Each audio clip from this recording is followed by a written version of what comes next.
Everyone, अस्सलाम वालेकुम, welcome back to my channel. So guys, my name is Sara. आज की वीडियो में हम बात करेंगे झलक ब्यूटी क्रीम पर। मेरे पास बहुत सारे कमेंट्स थे झलक ब्यूटी क्रीम के इंग्रेडिएंट्स डिटेल्स पे बात करूं, इसमें क्या इंग्रेडिएंट्स हैं, क्या हम यूज कर सकते हैं, नहीं यूज कर सकते हैं, काम क्या करती है, व्हाइटनिंग देती है या नहीं। आज ये वीडियो काफी हेल्पफुल होने वाली है। अगर आप इसे एंड तक वॉच करते हो गाइस, आपको काफी कुछ जानने को मिलेगा, क्योंकि बहुत सारे लोग होते हैं जिन्हें नहीं मालूम होता कि कौन सी क्रीम किस पर्पस के लिए लगाई जाती है। अब क्रीम के बॉक्स पे मेंशन है झलक ब्यूटी क्रीम, कहीं भी नहीं लिखते हैं कि झलक व्हाइटनिंग क्रीम है। ठीक है, ब्यूटी क्रीम का मतलब क्या होता है, अपने आपके जो फेस है उसकी ब्यूटी को मेंटेन रखना। मेंटेन से मुराद ये आपके स्किन के ऊपर wrinkles, fine lines, dark circles, pimples, acne के निशानात, ब्लेमिशेस, पिगमेंटेशन वगैरह को ना होना, उसको ब्यूटी बोलते हैं। ठीक है, अगर आप रंग गोरा करने की बात करते हो तो आपको निशानात वगैरह है बट आपका रंग गोरा होता है, क्रीम कोई लगाते हो तो वो रंग गोरा करने वाली क्रीम होती है, और डब्बे पे वो मेंशन भी करते हैं कि वो व्हाइटनिंग क्रीम है। ठीक है, व्हाइटनिंग मेंशन करते हैं।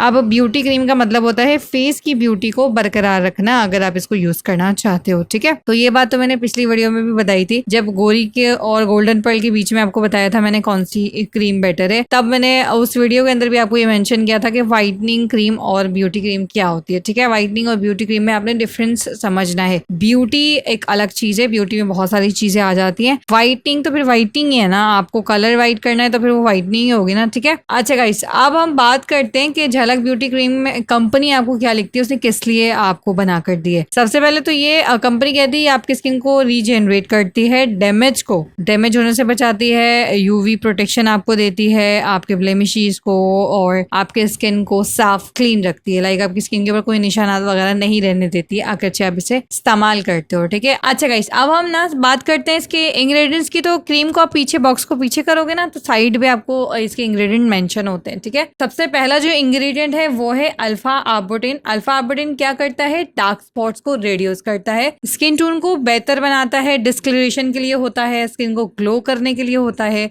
और अगर आप इसे रेगुलर बेस पे यूज करते हो तो जो आपके स्किन के ऊपर सन टैन वगैरह होता है वो भी खत्म हो जाता है, एक्नी स्कार्स भी कम हो जाते हैं, और एज के जो स्पॉट्स वगैरह होते हैं, मेलास्मा वगैरह होते हैं, वो भी खत्म हो जाते हैं। अल्फा आर्बुटिन एक्चुअल में स्किन व्हाइटनिंग के लिए यूज किया जाता है, स्किन के अंदर जो डिस्कलरेशन हो जाती है उसको ठीक करने के लिए ही इसको यूज किया जाता है। व्हाइटनिंग क्रीम्स के अंदर आपको अल्फा आर्बुटिन मिलने वाला है, मेन इंग्रेडिएंट। ठीक है, सो गाइस, हम बात करते हैं नेक्स्ट इंग्रेडिएंट की, जो कि है इनका लिक्योराइज एक्सट्रैक्ट। अगर हम इसको उर्दू में बोलें तो ये मुलट्ठी का पाउडर होता है, पिगमेंटेशन के लिए अच्छा होता है, मेलानिन की जो प्रोडक्शन होती है उसको कम करता है, स्किन को लाइट करता है, स्किन ट्यून को अच्छा बनाता है, स्किन टोन को। ठीक है, एंटी इन्फ्लेमेटरी प्रॉपर्टीज रखता है, स्किन की सॉइलिंग को खत्म करता है, रेडनेस को कम करता है, और हाइपर पिगमेंटेशन को भी कम करता है। अच्छा होता है लिक्विराइज। नॉर्मल आप फेस पैक पे भी यूज करते हो तो आपकी स्किन आपको ब्राइट नजर आती है। ठीक है, तो स्किन लाइटनिंग के लिए लिक्विराइज को यूज किया जाता है। नॉर्मली कॉम्प्लेक्शन को ब्राइट करने के लिए होता है, ब्लेमिशेस को फेड करने के लिए होता है, एंटीऑक्सीडेंट प्रॉपर्टीज होती है इसके अंदर। लिक्विराइज के बहुत सारे फायदे होते हैं, फेस पैक में भी अगर रेगुलर बेस पे यूज करते हो तो स्किन आपकी बहुत अमेजिंग हो जाएगी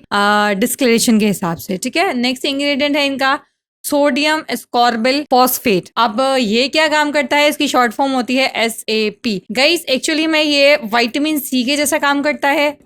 एब्जॉर्बिक एसिड इसको शॉर्ट फॉर्म में भी बोलते हैं, एंटीऑक्सीडेंट होता है इसके अंदर, आपके स्किन को प्रोटेक्ट करता है मेकअप के एनवायरनमेंट से, बाहर का जो एनवायरनमेंट होता है उसके हिसाब से आपको प्रोटेक्ट करता है, आपके जो स्किन बैरियर्स होते हैं उसको प्रोटेक्ट करता है। ठीक है, क्योंकि अक्सर आप रेगुलर बेस पे अगर मेकअप यूज कर रहे हो या कोई ऐसे प्रोडक्ट्स यूज कर रहे हो जो आपके स्किन को नुकसान पहुंचाते हैं, तो उसके हिसाब से आपका इंग्रेडिएंट जो है वो आपकी प्रोटेक्ट करता है। ठीक है, नेक्स्ट इंग्रेडिएंट है इनका लैक्टिक एसिड। लैक्टिक एसिड क्या काम करता है गाइस, ये ना आपके स्किन को एक्सफोलिएट करने का काम करता है, एज अ मॉइस्चराइजर प्रोवाइड करता है, आपकी स्किन को नरम करता है। कुछ भी हो जाए, आप रंग गोरा करने वाली क्रीम लगाओ ना लगाओ, आप कोई भी क्रीम मत लगाओ, बट स्किन के ऊपर मॉइस्चराइजेशन होनी चाहिए। नेचुरल भी होती है बट नेचुरल एनवायरनमेंट कभी कभी ऐसा होता है कि वो मॉइस्चराइजेशन नहीं बचती, हम पानी में काम करते हैं, सारा मॉइस्चर छीन लेता है पानी, स्किन ड्राई कर देता है, मॉइस्चराइजेशन नहीं होती, स्किन जल्दी बुढ़ी हो जाती है, स्किन के अंदर झुर्रियां पड़ना शुरू हो जाती हैं, फाइन लाइंस पड़ना शुरू हो जाती हैं। इसीलिए आपको डर्मेटोलॉजिस्ट कहते हैं मॉइस्चराइजेशन आपकी स्किन के लिए बहुत जरूरी है, जिसको आपने यूज करना ही करना है, चाहे आप वो फेस सीरम ऑयल के थ्रू ही लगाओ, चाहे वो कोकोनट ऑयल, आलमंड ऑयल या आप